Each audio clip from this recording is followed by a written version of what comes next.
Samuel, chapter 23. 2 Samuel 23.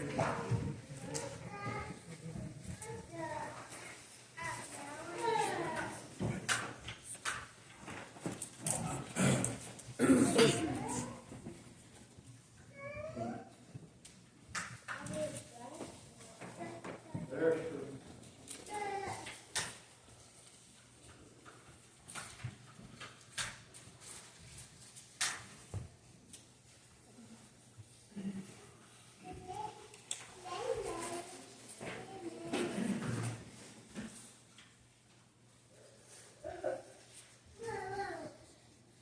something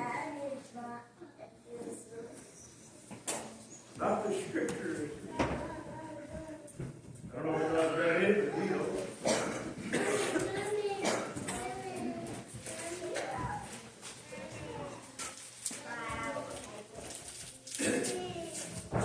Says it's the last word of David's story. The last words of a man of God, not many words listening to. But he had something to say. He said, now these are the last words of David. David, the son of Jesse, said, the man who was raised up on high. He knew where it came from. He liked the song. He knew where he was and he knew where he'd been. The anointing of the God of Jacob. And the sweet songs. The Spirit of the Lord spake by me, and His word was in my tongue. The God of Israel said, the rock of Israel spake to me, he that ruleth over men must be just, ruling in the fear of God. And he shall be as the light of the morning to the sunrise, even a morning without clouds, as the tender grass springing out of the earth like they were shining out the rain. Be just, do right. Although my house, this, read over this several times. First, it just didn't seem to make sense. It didn't click. Just connect. He said, although my house be not so with God, yet he hath made with me an everlasting faith. Ordered in all things. He said it's going to happen just like he said. And sure, certain things. Certain. For this is all my salvation and all my desire. Now listen to this. Although he make it not to hurt.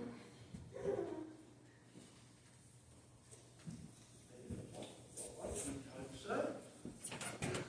What's he trying to say? First part of that, verse 5. Although my house be not so. Then this last part. Although you make it not to hurt. That's scripture.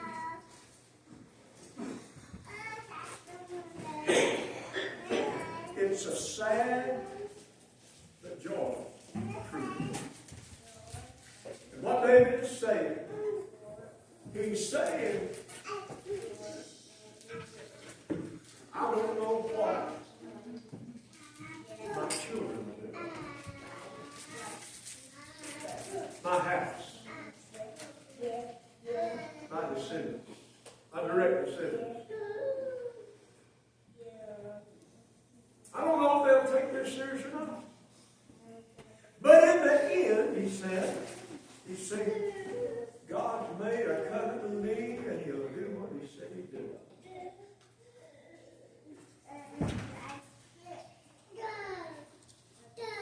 There's a deep scripture to me where Jacob was blessing his son, when he was speaking to his sons, even down through Reuben and Dan and Gad and Naphtali, Benjamin, all of them. Joseph. Some of them didn't sound too good, some of them sound very good. But when he came to Judah, he said, Judah is a lion's whelp, a lion's offspring. Said, heal not. The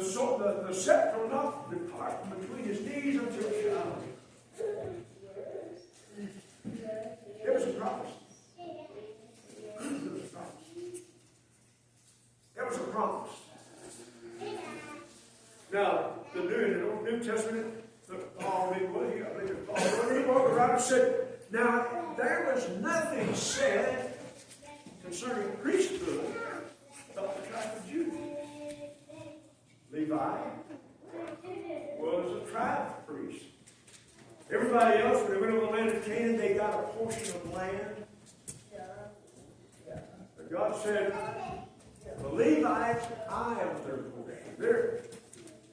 They're servants to me.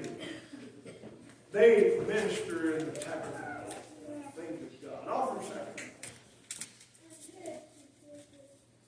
The whole thing, they had a city a lot of times. But this was the thing. There was nothing written in the concerning priesthood in the prophecy, except Jacob said, Judah is a line. Said he'll not, the scepter will not depart between his knees until shadow. It's just a prophecy of the coming of this covenant.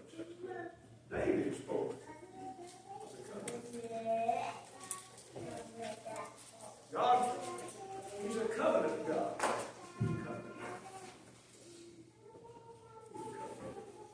What does that mean? That means just what David said. I don't know, he said, Solomon said this. He said, I don't know who would be after me, a wise man or a fool. I don't know what my offspring would do. But the promises of God, David said, are sure. They're sure. People make decisions. They make good decisions. They make bad decisions. There's people that start out doing well. You see singers, gospel singers. They'll start out, no doubt, they have an experience with God. You can see God is giving them something, and they start building up and get a little bigger, and then they get a little more worldly, a little more worldly, a little more worldly. You see, when you take a stand for holiness, that God is holy, He is totally holy. He's not partly holy. He is completely holy. God is love. And you say, well, God's love. He's got love. Why does all this bad stuff happen? Well, people make choices. Sin brings trouble in the world. It did when Adam and Eve started. It brought death. One of the sons murdered the other. And it's been ever since. Sin brings trouble. But God's plan is good. And it's a sure thing. Brother Paul went through some awful things, but God told him before he even got started good, I'll show him. He told Ananias. He said, I'll show him what great things he will suffer for my name's sake. So this world's not our home, is it?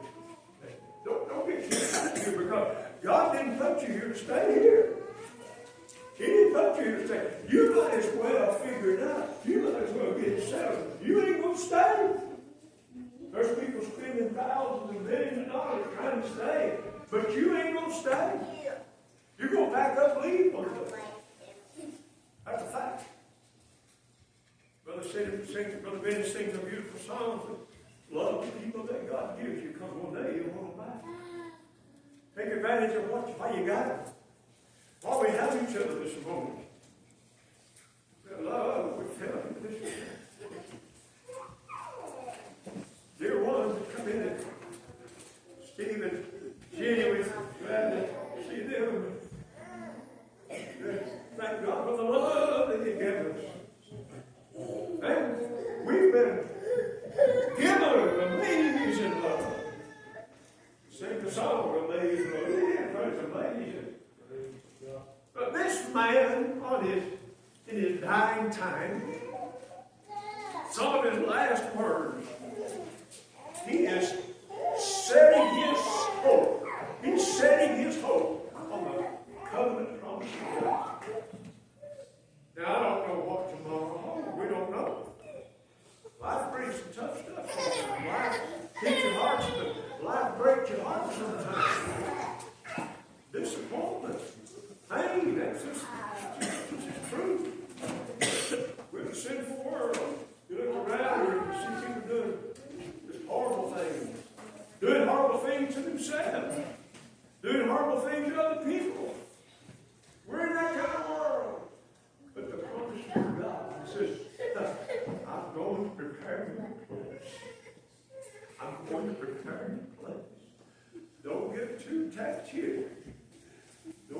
a tighter grip on the stuff here, on the now. Because you're going to turn it loose. It's a guaranteed thing. It's a guaranteed thing. You will turn it loose one way or another. Your grip will loosen.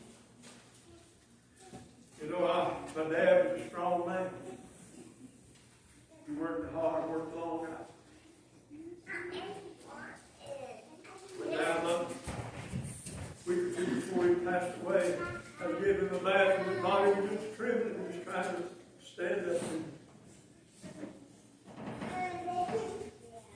Well, life comes along. David was once the guy that faced the Goliaths and the Philistines and all these.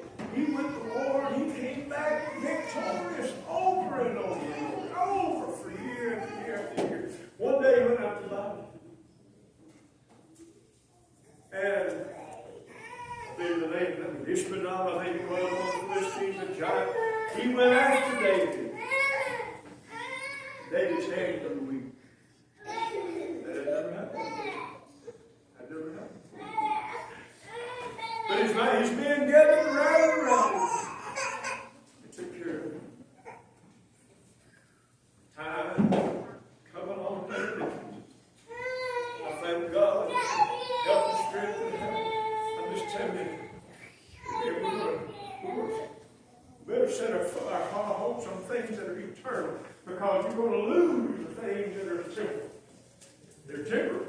You're going to lose them. So David said, although my house be not so with God, whatever they do, that's it. That's not my children, my grandchildren. But he said, I have a promise. He hath made with me an everlasting covenant, ordered in all things, and sure. I'm a count on it. I'm dependent. It won't fail. It won't fail. For this is all my salvation and all my hope. It's all my hope. All my hope. That's what it says. They say, you get that eternal perspective, right? You get that eternal perspective. Now we're people. We have natural desire. We have natural desire.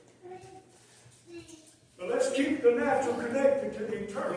Let's remember, this is just another step on the ladder to get to the eternal. So I want to show you something.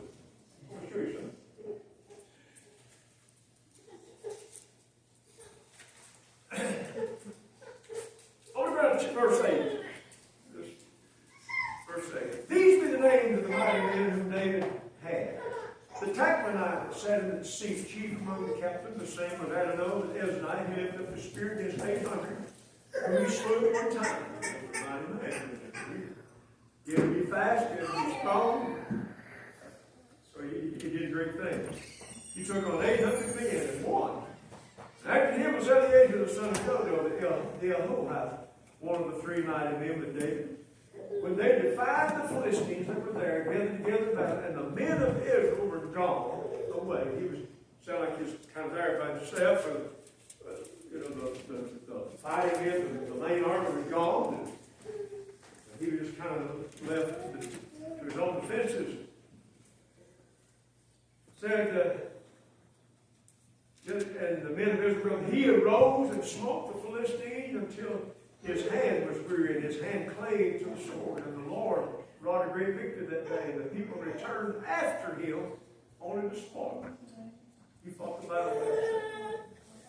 After him was Shammah, the son of Agi the Hararite. And the Philistines were gathered together into a troop where was a piece of ground full of lentils. And the people fled from the Philistines. Here you get this over and over. These men are put in a spot where they're having to stand by themselves. Just everybody else is running. But he stood in the midst of the ground and defended it and slew the Philistines, and the Lord wrought a great victory. There's some lessons there. You can, if you're willing to let God be God, you can win it. In circumstances it looks like it's hope. Looks like it's hope. Looks like there ain't no hope.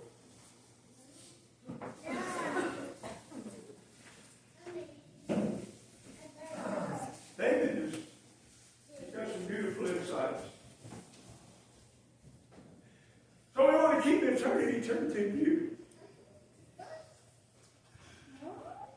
Now we're connected to this world. We understand. These men had to fight battles on the ground. But sometimes you just got to fight battles on the ground.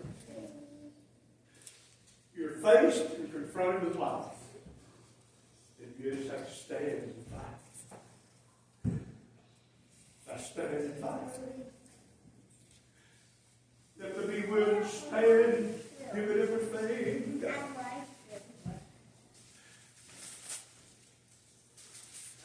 Battle the battle. Battle the battle. Don't get your eyes into the lips who ain't no hope. Let's keep your eyes on the prize. So we go on. These are inspiring words. You know what I mean? And 3 of the 30 chiefs went down and came to David in the harvest time under the cave of Adullam.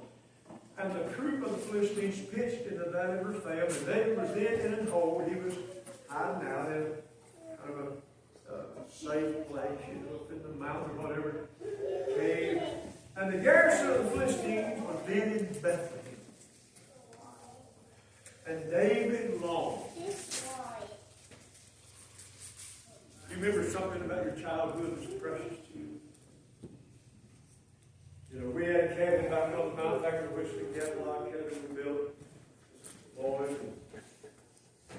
We'd, on Friday after I got my milking done, got the work done, I worked a lot of times.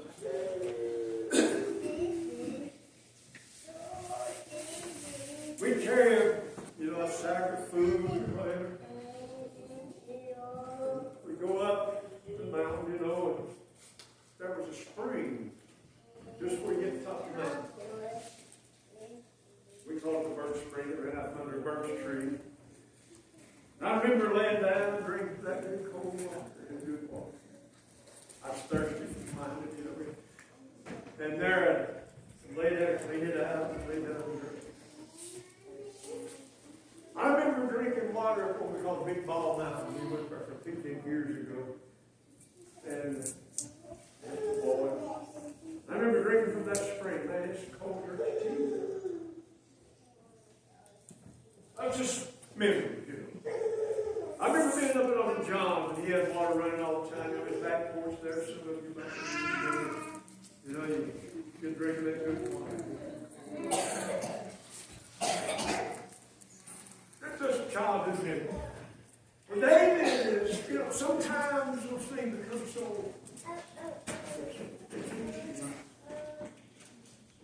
You get a longing for something they remember their childhood, the younger days. David, he's been run out of his homeland. He's been run out of his homeland. So this is Saul trying to kill him, so he had to leave. And so here he is, he's in a hiding place. Just trying to go from one place to another. And in his thoughts, when he just thought, man, I remember that good water.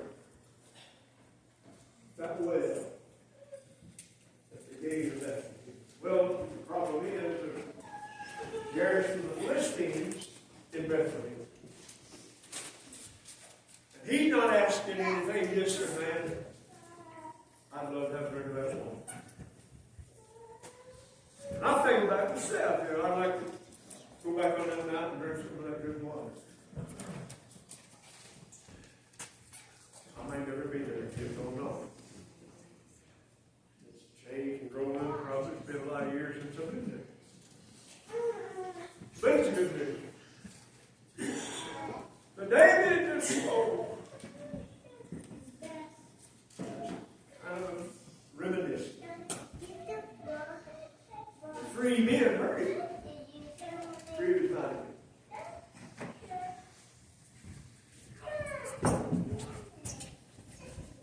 This way. And the 3 mighty men break through the host of the Philistines and drew water out of the well. That was by the gate. And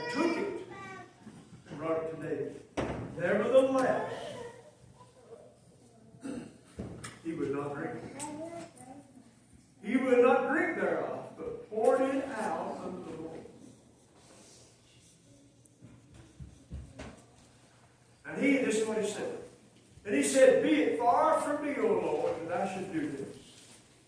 Is not this the blood of the men that went in jeopardy of their life?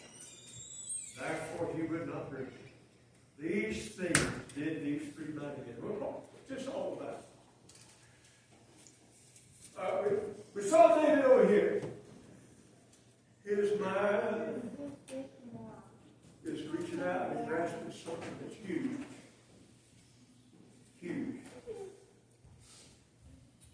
Has an eternal perspective. Has an eternal perspective.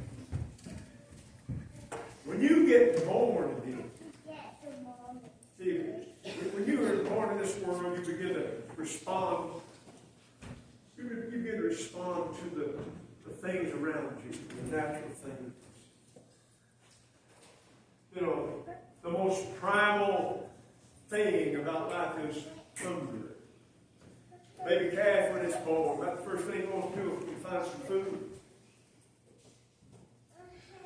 Then, you know, when cold weather comes, you kind of want to find some shelter.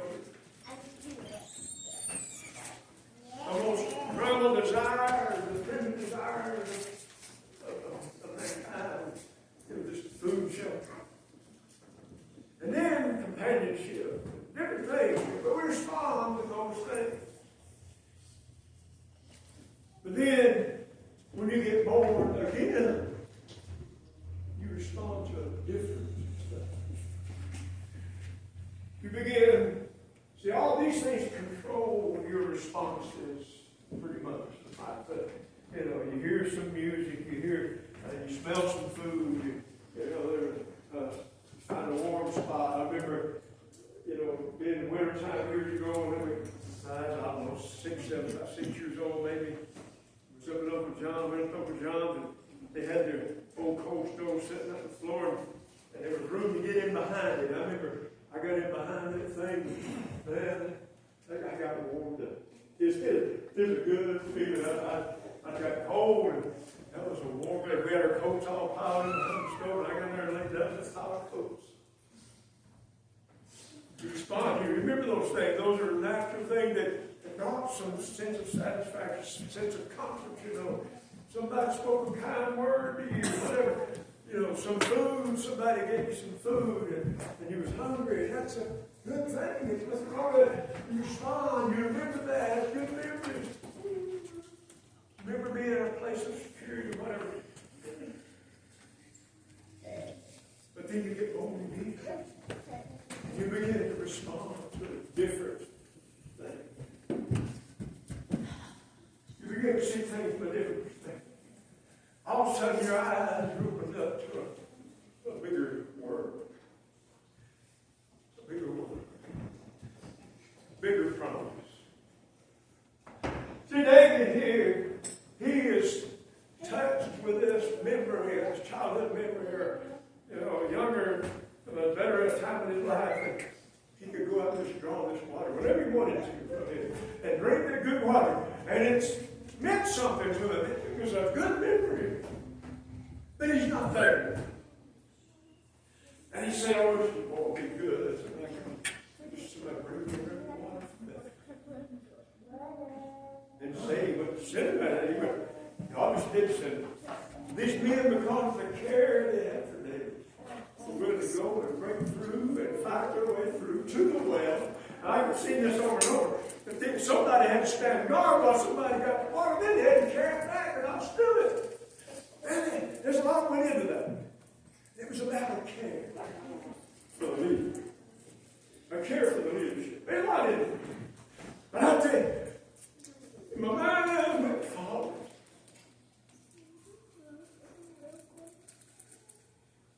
Mine went forward. The David's words, it's a prophecy.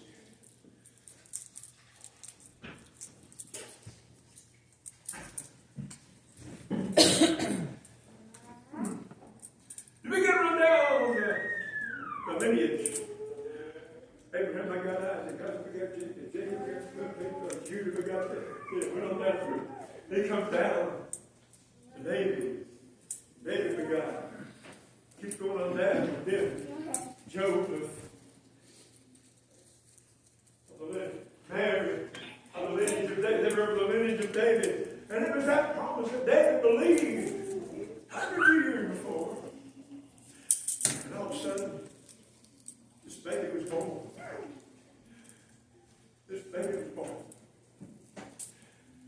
The angels proclaimed his birth. This glorious thing. Amen. We celebrate the birth of Christ at Christmas time, you know, and lots of about it. That's a good thing. I don't think that is a thing. I'm glad it stirred up people's memory. I'm glad it brings them into Christ to the forefront. They're trying to do away with it. I know there's no faction, but still it shows up.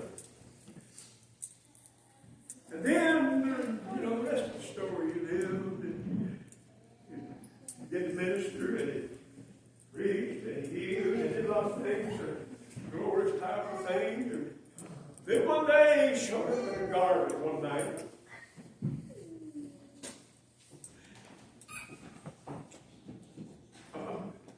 See, David here, his humanity shows up here. Man, that drink of water, Bethany will feel. You're human. You're human. There's things that mean something to you naturally. They may not have a lot of worth as far as the real worth in the world, but they mean something to you. We were at a sale, a estate sale, several years ago. There was a little old pig. He's so bad, nothing, you know. But somebody wanted that. It was somebody's toy. And they kept bidding. The price of that thing just went up and up and up. Somebody wanted that pig.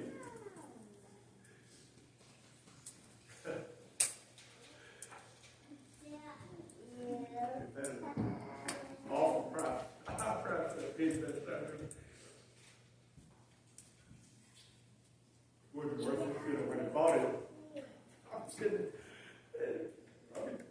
Didn't bring a 10 for that. But there's something about your humanity that connects to things. You make connections through life. Some of our connections lead us in the wrong direction. And you get born again. And it changes the things that mean something. You may look back in your life and you've had things that hurt you. Brought pain. And there's some people that never get over that, they just live that. They can never turn it loose. They're going to live that way. No matter how many times you tell them, they realize it, they go back to it, realize it, go back to it, realize it, go back to it, they can never get over it. They want to hold on to it. You know, it takes some courage sometimes just to turn loose the stuff. Sometimes it just takes courage to turn loose the stuff.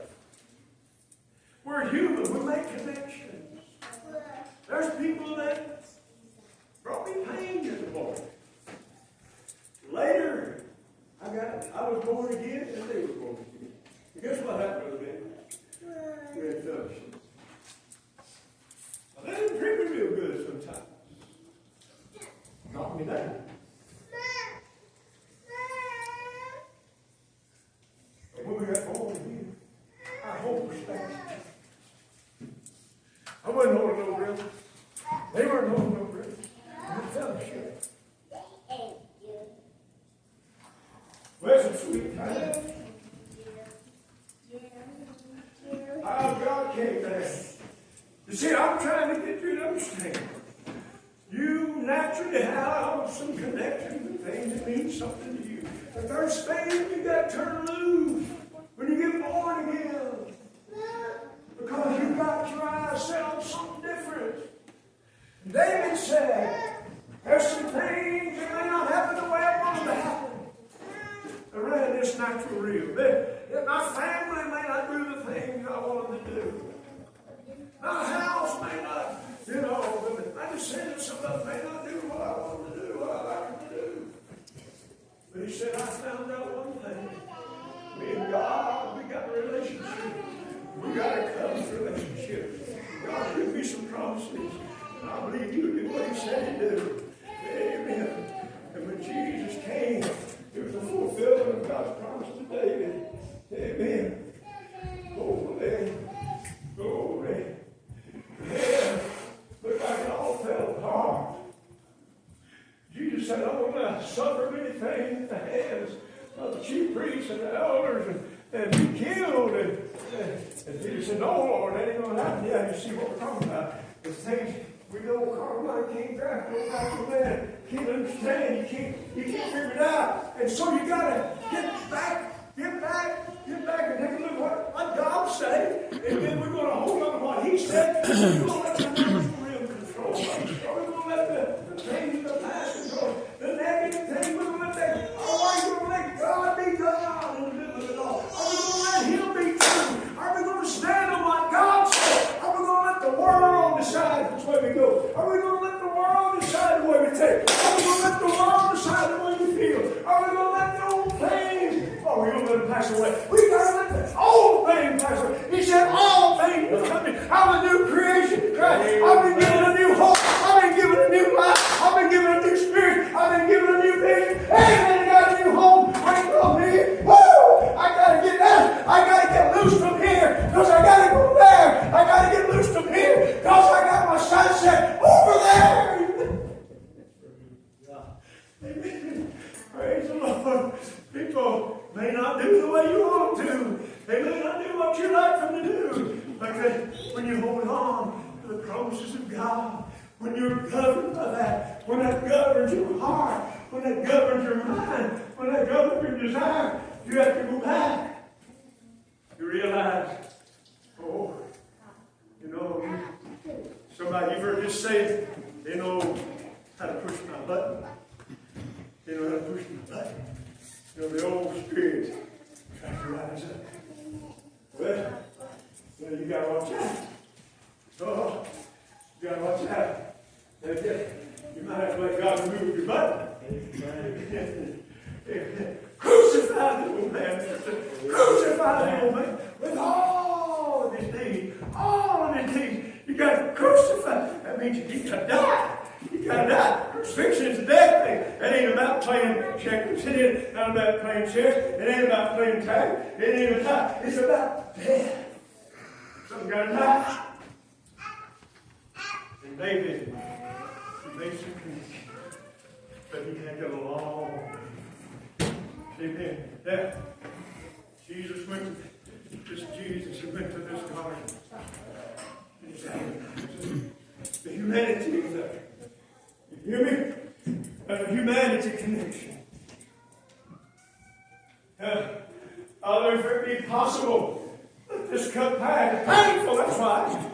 Why? Because it's painful. It's a dark pain. It don't look good. It don't sound good. It's going to hurt. Then he prayed. I will. Then went back.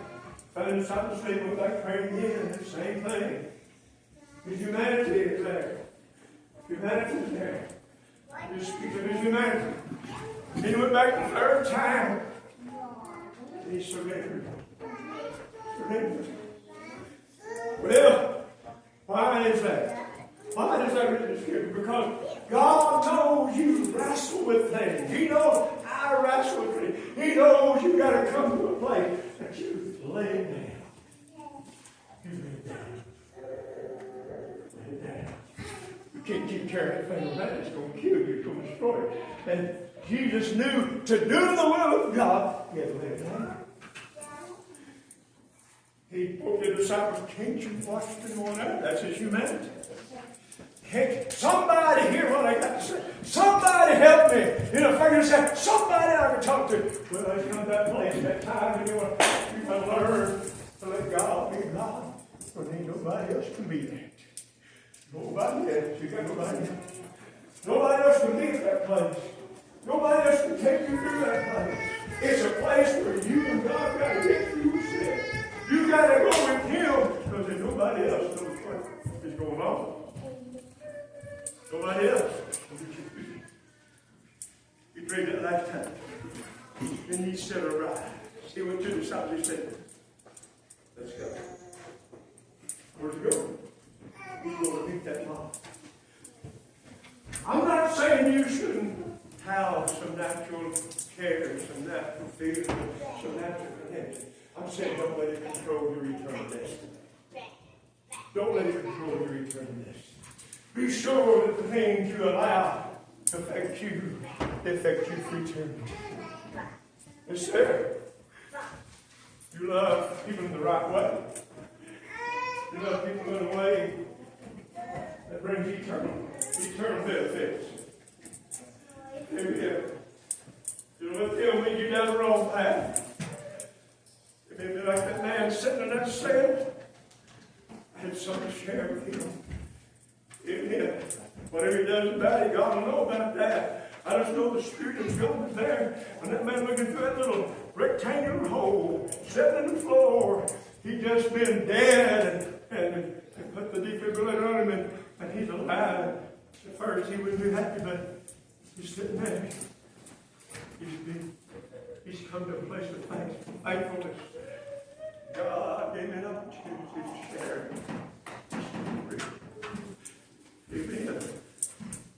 Live your life. Enjoy the benefits God sends your way. And enjoy the natural connections that are good. But don't let it turn you. Don't you set your heart on it because you're going to turn it loose. I'm just telling you, get your eyes set on the eternal glory of God because that's all it's going to last. Amen. The rest of it you turn to. You know, these children, their skin's fair, they don't have wrinkles. Give them 40 years. Give them 50 years. Movie stars who come on the screen, you know, their beauty and their good looks, you know, there's something to talk of the town. 40, 50 years later, if you show them up, you wouldn't recognize them. Hey, I'm just telling you, there's a natural. There's some good things. I enjoy the food. You know, my mother was a good cook. My grandmother was a good cook. My mother-in-law was a good cook. My wife's a good cook. I enjoy good food. But it don't take the place of this. Oh, it don't take the place of this. I enjoy people, you know. I enjoy talking to people. I enjoy talking to people at work. I enjoy talking to people in the store. I enjoy talking to people on the street. I enjoy people. Amen. When they start trying to go down another road, I don't want to follow those people. And they start going down that wrong road. Well, that's where we part ways. That's where we part ways. They start to trashy conversation. That's where we part ways. Amen. They start promoting things that are contrary to this. That's where we part ways. I had some good friends who were in school before I got saved. Remember, we didn't have any problem. We went hunting together. You know, we spent time together. When I got born again, they didn't get born again. We started choosing different paths. That's the kind I had. He was an alcoholic. And his wife separated. It's sad because I love that guy. We were good friends, man.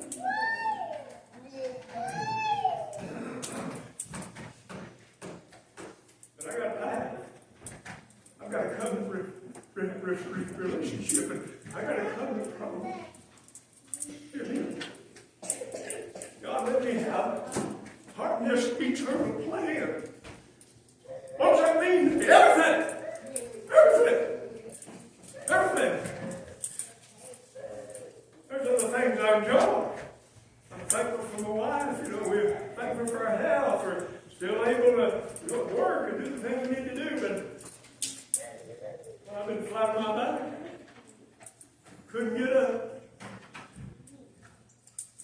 Something in here gave me peace. It's kind of scary. Couldn't move. Except my head. But that sweet connection gave me comfort and comfort. My wife and the children came in and prayed. We got down on the floor.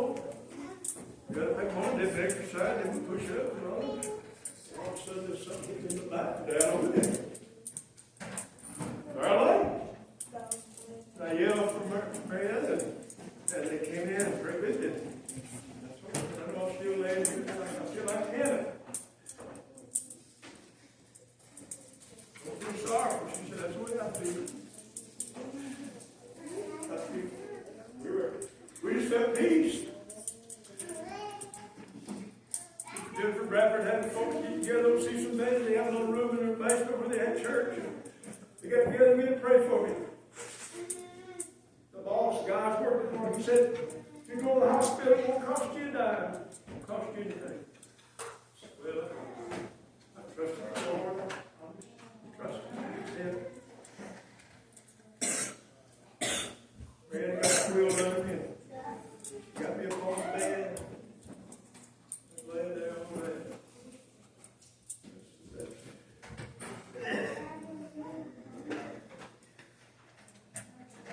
Or I'm eating. Spirit of the Lord spoke to me. Get up. I got it. I've been going. I've walked a lot of miles, run some miles since then. But I'm still going to lay this body down. One of these days, I'm going to take my last step. I'm going to run my last run, and I'm going to turn loose. Eternity will take over. So if I haven't laid some treasures up above, you see, the physical is the physical, and it's temporary. I just want you to understand. Amen. Help me, Lord. If you wrap yourself up in anything here, God said in a minute, He said, thou shalt have no God before me. And He meant that. Anything but between Him and you is a lie. David is saved. Natural things may not turn out the way I want. But I'm looking beyond. God's got a promise. And it's a sure thing. That's what I've got. Today, that's for my hope. He brought me saved thus far. And if I'm faithful to Him, ain't got a thing to worry about. Life may not happen the way I want it. Everybody that I love may not do what I like them to do. But this great salvation will be faithful. It won't change. God's promises won't move a bit.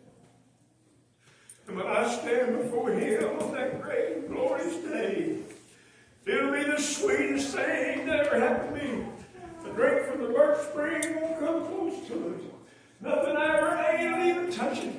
Amen. It's going to be the sweetest thing that ever happened. If I have a pure in my soul, I can lift my eyes and behold the face of my Savior. And I can say, Lord, I love you. And He look at me, we can connect. It's going to be an eternal connection.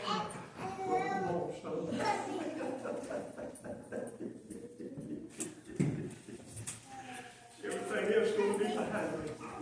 I've been preaching a long time. About 48, 49, 50 years, something like that. Anyway, it's been a while. I want you to know, every day I'm going to preach at last. I'm going to tell my story the last time. And I'm going to enter in His presence. Like His head. I pray today. Enjoy the things God gives you. Enjoy the people God gives you. Enjoy the connection that He gives you that's right. But don't forget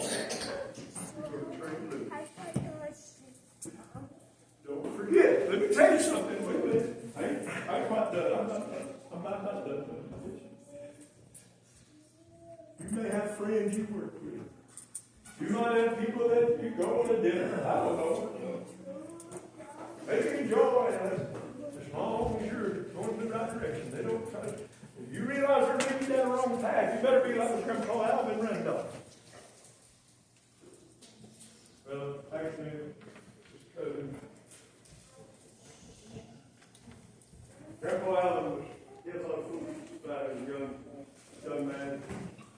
Got that hair. His cousin trying to live close to the Lord. They've been good friends. This is what he said. He said, Alvin, I love you, but if you don't change the conversation, he said, I'm going to have to separate myself. I thought that was pretty cool. I love you, but if you don't change the conversation, he said, I'm going to have to separate myself. I guess that's my message. Don't let the world lead you to run down the wrong path. Be sure you stay on the path, on track, on point. Have him say it. On all this stuff, you may have a good job, you might make some money, you might have friends there, you might have people that back you back. I get a lot of respect at work for the most part. It can change tomorrow. It can change tomorrow. And it might. I don't know. Things happen. That's what I'm counting on. That's a poor thing that it didn't know. The David's promise that he got from God was what he's counting on. That's what life lets you down. Right. Philippians chapter 3. David said, Paul said, I'm not yet attained. I'm not yet reached into eternal glory. In other words, he said, I'm pressing toward the Lord of Christ. The mark of the high calling. Keep that in you. Well, the devil will try to rough you. He'll grease the skid. He'll make it easy. He'll make it seem convenient. I'm just telling you this. Better set your heart on this